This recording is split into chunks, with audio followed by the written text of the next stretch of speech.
In the age of ancients, the world was unformed, shrouded by fog.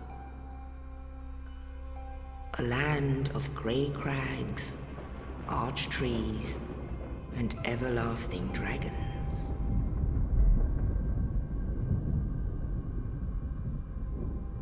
But then there was fire,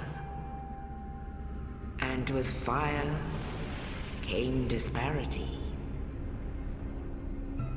Heat and cold, life and death, and of course, light and dark.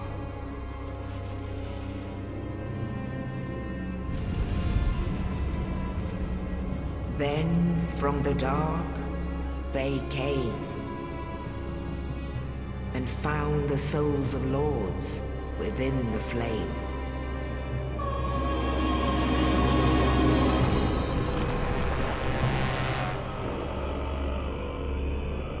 Nito, the first of the dead.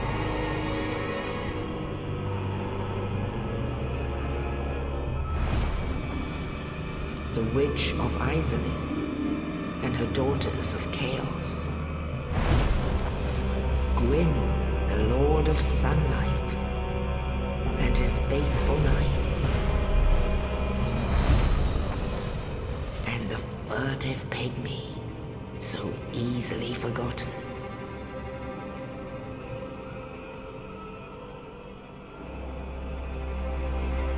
With the strength of lords, they challenged the dragons. Gwyn's mighty bullets peeled apart their stone skins. Witches weaved great firestorms. Nito unleashed a miasma of death and disease. And Seath, the Scaleless, betrayed his own, and the dragons were no more.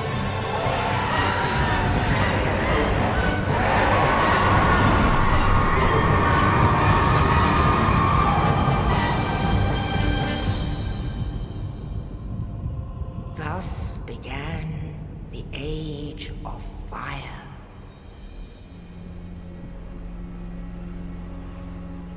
But soon the flames will fade, and only dark will remain.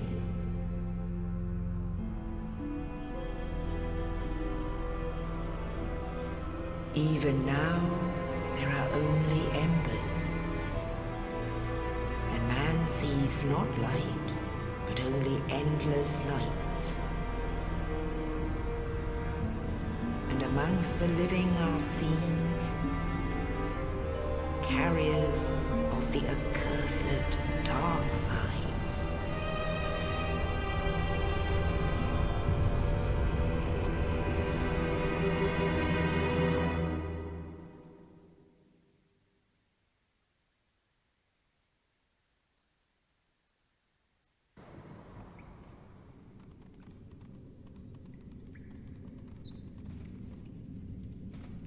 Yes, indeed. The dark sign brands the undead.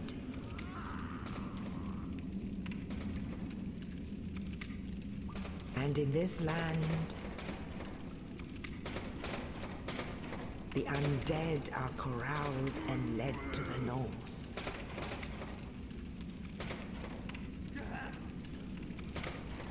Where they are locked away to await the end of the world.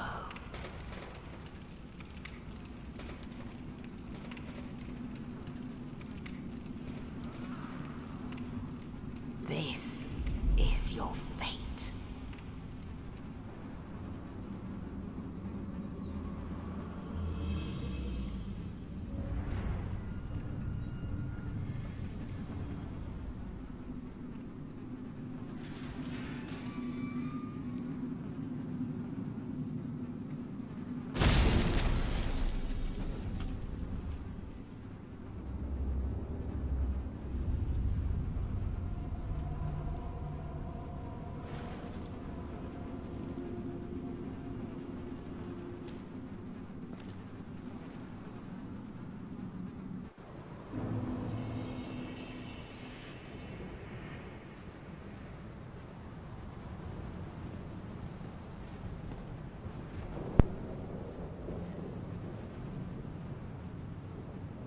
What's up guys, Josh, aka Savage Hydra here, and welcome to something a little bit different.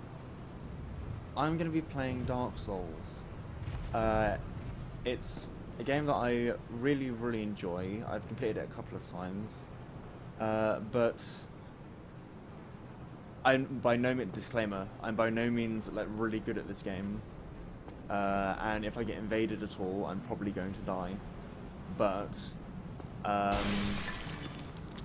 I decided to give myself a bit more of a challenge with this game, and start as deprived with no items, nothing, like not even the master key or anything, just so that I can kind of play this game from nothing, because despite everything that you have presented to you on the character select screen, everything bar a couple of things are obtainable in the game anyway.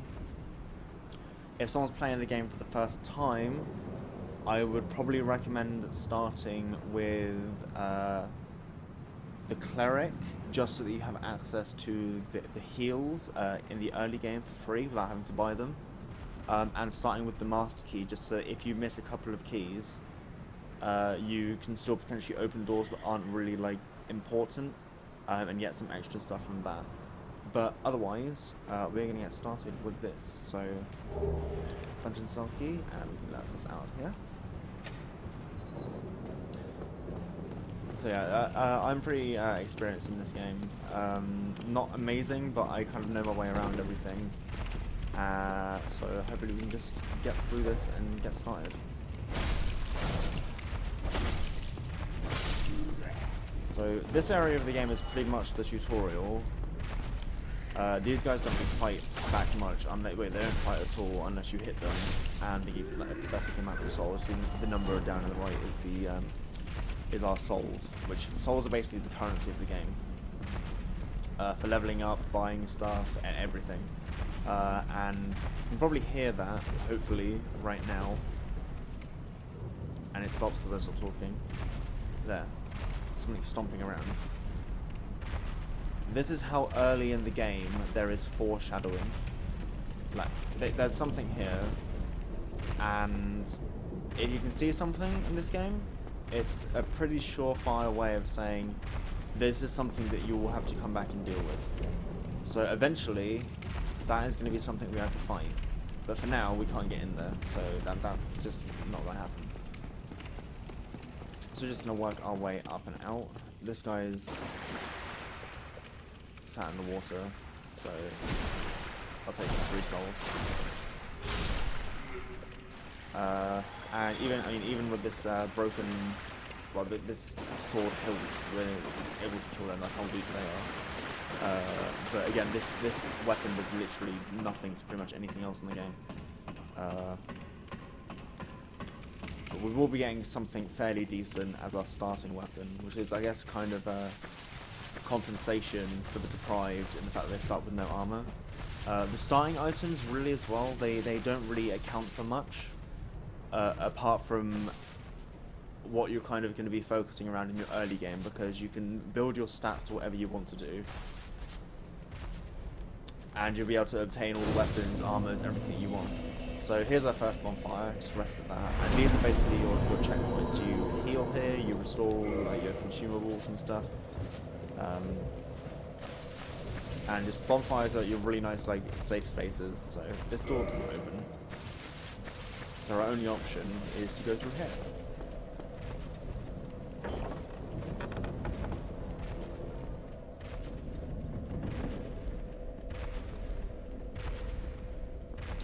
Nice empty room, and there's our door out of here. Or not. So what you want to do when this guy comes in is run in this door here, and now he can't get us. So we're good, we're fine. You probably do not want to be fighting, unless you're like obviously really familiar with the game, in which case you're probably not watching this. You don't want to really fight him there, especially not with this weapon, and me as deprived, I have no armor, so I'm going to take so much damage. We've got a second bonfire, so a nice checkpoint behind here. And now we can actually get started with the game proper. Well, I guess not. The first thing we can do, hide in here. Grab a shield. Plank shield, not that great, but it's something, so we'll equip that. Got a shield. It's enough to block this guy's arrows without taking damage, even though it doesn't have really good damage reduction at all. And grab a club. So your starting items will be different depending on what character you choose. With the deprived you get the plank shield and the club, and that's it. Some people will start with armor from the very first cell. You pretty much just keep going with it.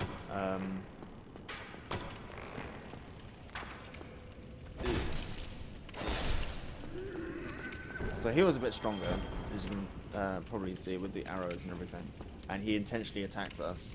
But with this club now, we're doing a fair bit more damage than that broken sword hilt.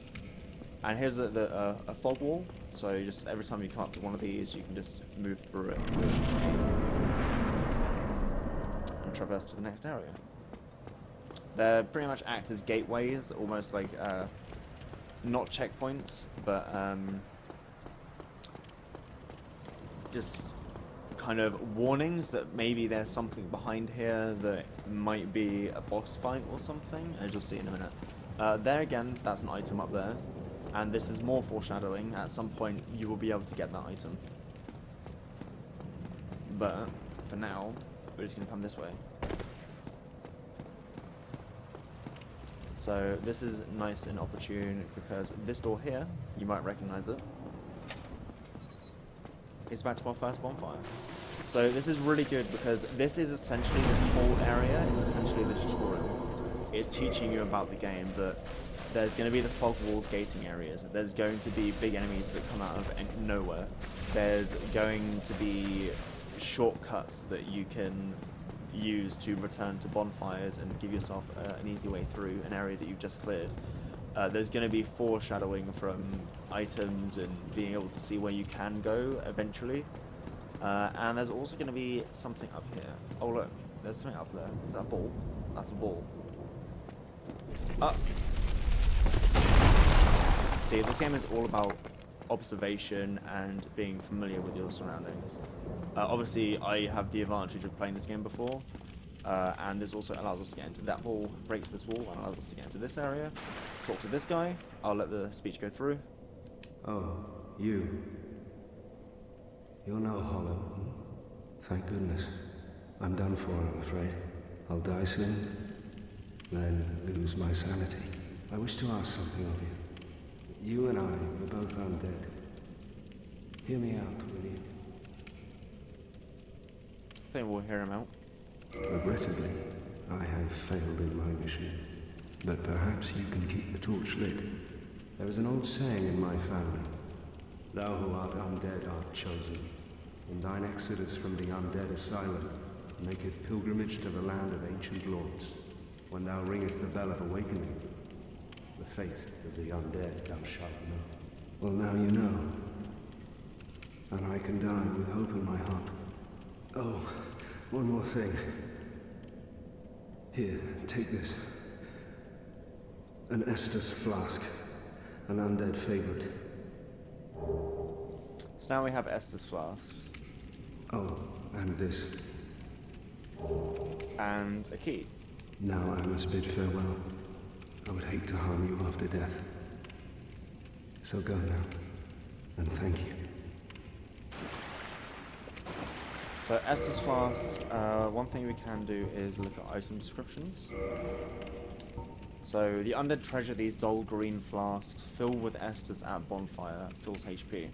So these are basically healing consumables, and they will refill at a bonfire and that's pretty much as they are. You can upgrade them eventually in the game. Obviously I'll be showing how that works. And the other thing we got is the some undead asylum key. So he just died. Oh, that's annoying. Well, okay, that's fine. You can kill him anyway. He dies in one hit, and now he's dead, and you get souls from him, as anything in the game. Now we can head up here. This guy's gonna attack us. Oh, mistimed that. As you see this shield doesn't block all physical damage, and you can check that if I look at the status screen. We can toggle display, and you can see that it's got 75% physical damage reduction. So always kind of check this with your weapons and your shields and stuff. Let's see what their scalings are. Param bonus down in the bottom left is going to be your. If you look at the club, it's your scalings. So you got strength, dexterity, intelligence, and faith. So the club's actually got really good strength scaling, which is nice. It means that it's going to scale well through the game with your strength stat, which you can see on the side here. And that's you upgrade these stats with your souls eventually. We don't have the. We're not actually able to upgrade at the moment. So the key that he gave us opens this door, and now we can head on through.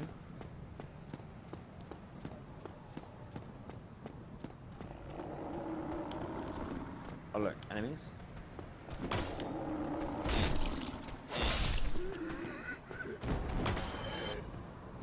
Oh, we ran out of stamina, so he broke the last shield. That's one thing as well. You want to keep. This is also about resource management. So you saw I ran out of stamina, my green bar, and then because he hit me and my stamina ran out, I got staggered and I couldn't block anymore, and then he got hits in.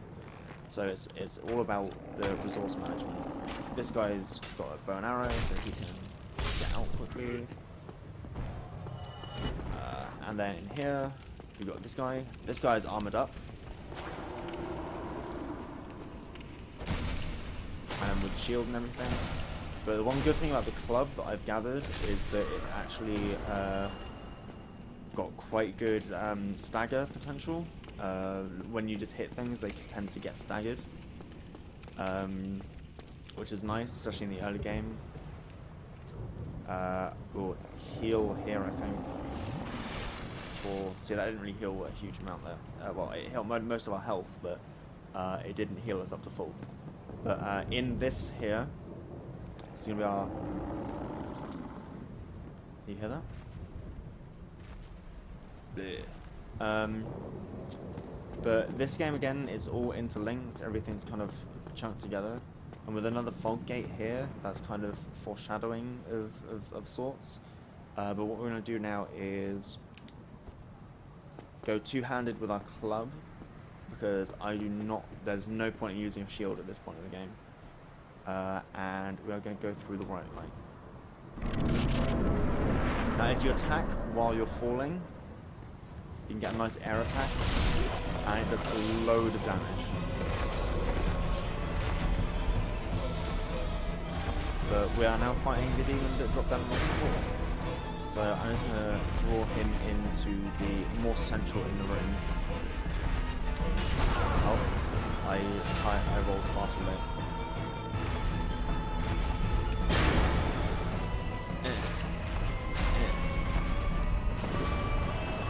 You just want to kind of take it. This is just all about using opportunities. Oh, wrong button. So I'm gonna heal now.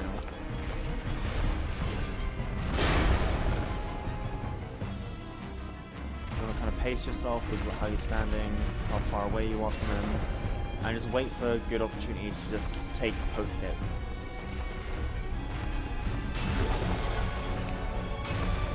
So I rolled through those attacks. Oh, we've got another one going.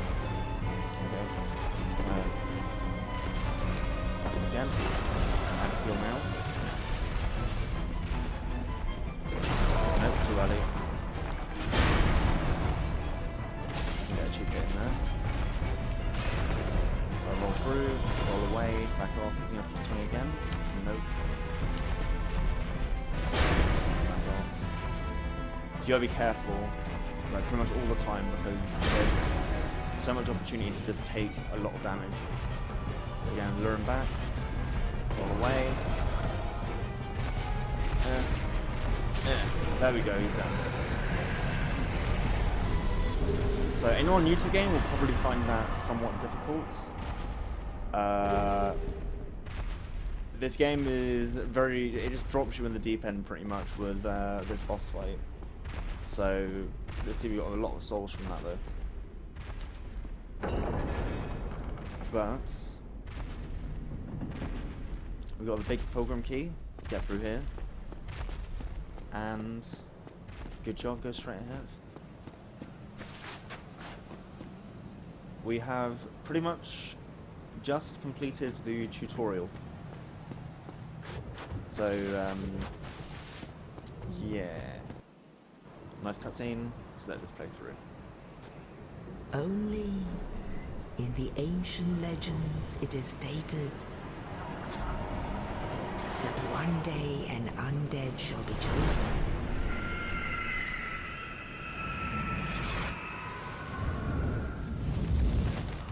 To leave the undead asylum in pilgrimage to the land of the ancient lords. Lordran.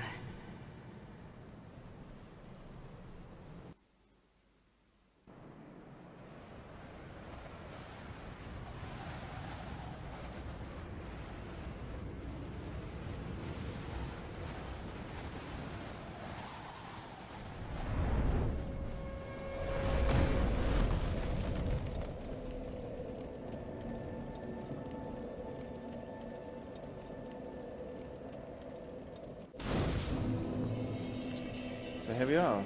We've reached Lordran, the main area of the game, and here we can rest at bonfires and level up. So these stats all do different things when you level them. You can basically see what each things do as you choose to put levels in them. So you can see that whenever you level up, you gain like all of these physical defense, and all the defense stats down there level up with you. Vitality gives you health. Attunement gives you attunement slots, which is for magic, pyromancy, and miracles. Endurance gives you stamina, equip load, and bleed resist. Strength and dexterity are pretty much just damage amps, depending on your weapons. They're strength and dex weapons, as well as quality weapons that will use a mix of strength and dexterity. Resistance gives you poison resist. Intelligence and faith are basically just your damage scalings for sorcery and miracles, respectively. And humanity down the bottom there is something separate from your leveled stats, but we'll go into that at some point later. But for the moment, I'm going to put... how many levels do I have? I've got 3 level ups, so considering we have the club, which has got strength scaling, I think I'm going to go for a bit of health, endurance for a bit of stamina and carry load, and then we'll put 1 point of strength as well, so we're nice and a bit balanced for now. But otherwise, that'll be it at this bonfire. Nice and free item over here. A lot of humanity. 3 of them. That's quite a lot. But I think